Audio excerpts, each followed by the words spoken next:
Mohon Abi Allah Dewan Pamungkas. Saya Dewi Maharani. Abi Alfalda Fareza Munjana. Ya, di sini kita berusaha sharing aja ya tentang peningkatan kesadaran masyarakat untuk mencegah pungutan liar.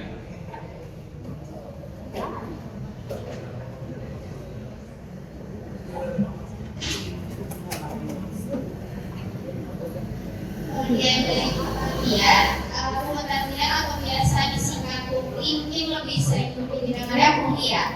Dapat diartikan sebagai pungutan yang dilakukan untuk kepentingan pribadi secara tidak sah dan melanggar aturan. Pungutan liar melibatkan dua pihak atau lebih, baik itu pengguna jasa ataupun oknum petugas yang biasa melakukan kontak langsung untuk melakukan transaksi rahasia maupun terang-terangan, di mana pada umumnya pungli yang terjadi pada tingkat lapangan dilakukan secara singkat dan biasanya berupa uang.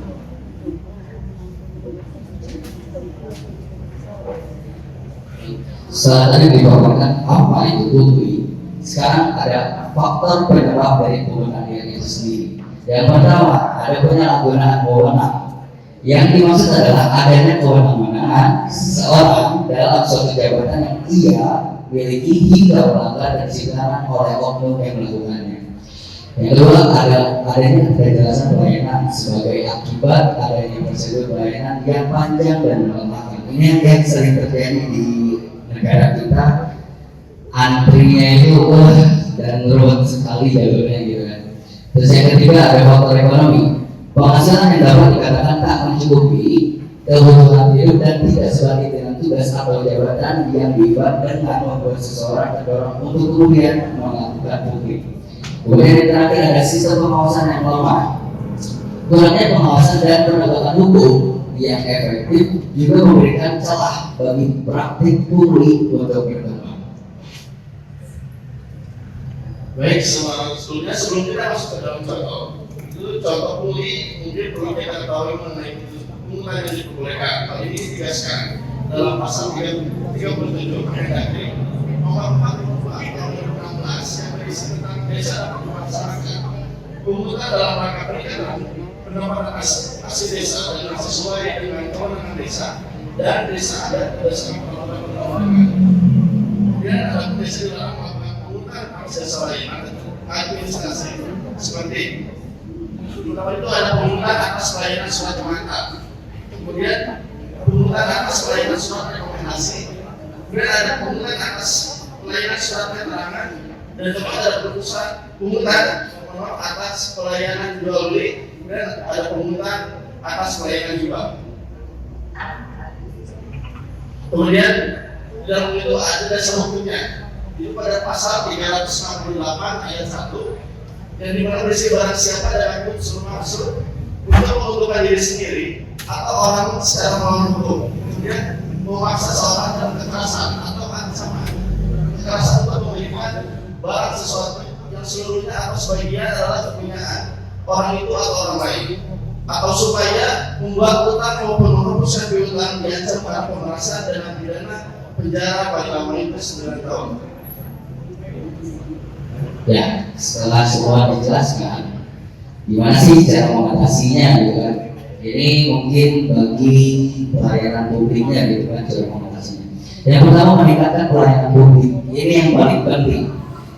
Meningkatkan pelayanan publik berupa memangkas waktu pelayanan serta memangkas jalur birokrasi, juga memberikan sistem antri. Nah, di Indonesia Bapak Ibu sendiri tahu kan, di Indonesia itu kurang sekali paham akan adanya antrean. Ini harus difokuskan. Juga memasang tarif yang berlaku terkait dengan pembayaran pelayanan secara jujur dan transparan. Kemudian yang kedua, mengedukasi masyarakat. Ini juga sangat penting untuk masyarakat agar terhindar dari pungli tersebut. Dalam bentuk kampanye publik untuk memberikan tips kepada petugas pelayanan. Dan ini merupakan website untuk pengaduan pungli yang dibuat oleh polisi dan sejajarannya. Ini websitenya dapat dikunjungi bila mana Bapak Ibu berkunjung ke suatu pelayanan dan di situ terdapat pungli, bisa laporan ke sini.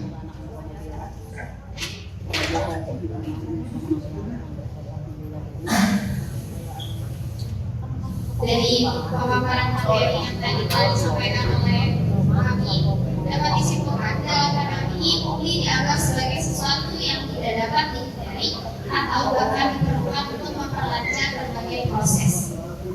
Namun, ada juga pendapat yang menyatakan bahwa pungli sebenarnya merupakan penyakit sosial yang merusak integritas dan moralitas masyarakat.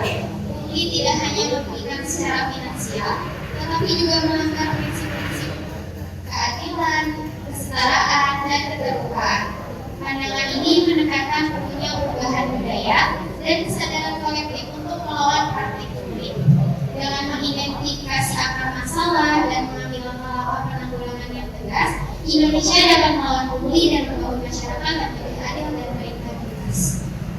Terima kasih. Mungkin itu pemaparan materi dari kelompok kami. Selanjutnya ada materi mengenai